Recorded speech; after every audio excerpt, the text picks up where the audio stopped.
मी अमोल रासकर, श्री सिद्धेश्वर शेती भांडार, तालुका श्रीगोंदा, जिल्हा अहमदनगर.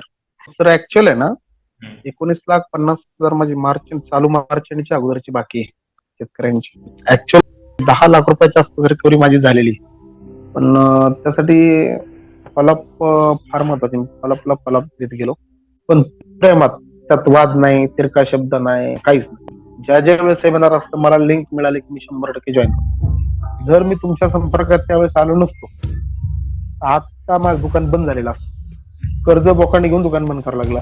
माझं नाव नितेश भास्कर बोरसे. मी अंचळगाव, बडगाव तालुका आणि जळगाव जिल्ह्यातून आहे. माझ्या बिझनेसचं नाव मुद्रांक ॲग्रो एजन्सी. मार्च एंडिंगच्या अगोदरची जी उधारी होती ती जवळपास 5.5 लाख रुपये होती आणि मी कंटिन्युअस फॉलोअप घेत राहायचो कस्टमरचे. परंतु कस्टमर फॉलोअप घेऊन पण पैसे देत नव्हते. त्याला त्याच्यानंतर मग तुमच्याकडे जाऊन मी नोटीस घेतली. ती नोटीस घेतल्यानंतर मी फक्त त्या कस्टमर जे होते त्याच्यातून फक्त 5-6 लोकांना नोटीस पाठवली. परंतु त्या नोटीसचा इम्पॅक्ट असा झाला की ते 5-6 लोकांनी तर पैसे आणून दिले, पण जे बाकीचे लोक होते त्याच्यातले की त्यांना पैसे राहून द्यायचे नव्हते, अशा लोकांनी पण पैसे आणून दिले मला. त्या दंडनीतीनुसार तर भविष्यात माझी रिकव्हरी पूर्ण मिळेल. त्यांनी जे सांगितलं की कस्टमर ग्रुपिंग करणं महत्वाचं आहे. तुमचं ड्यूज जर रिकव्हर व्हायचे असेल तर तुम्हाला कस्टमरची इन्कम फ्रिक्वेन्सी माहिती पाहिजे. म्हणजे तुमचं कॅश रेट्स आहेत आणि क्रेडिट रेट्स आहेत, हे दोन वेगवेगळे पाहिजेत.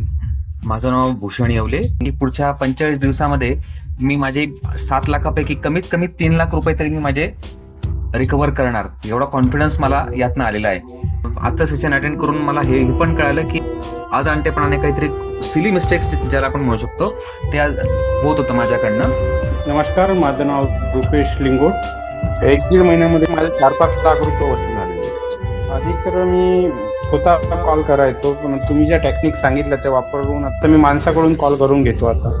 आणि तुम्ही सांगितलं की त्यांनी जे डेट दिली ते मेन्शन करा, तर त्या दिवशी कॉल केलाच पाहिजे, तर ते पण मी फॉलो करत आहे. श्री लहू शेट्टी यांच्या वर्कशॉप संदर्भात 3 लाख तरी मी आज 10 ते 15 दिवसात मला यातनं आलेला आहे. मी विचार करत होतो, चला म्हटलं एवढं झालं कसं काय असं.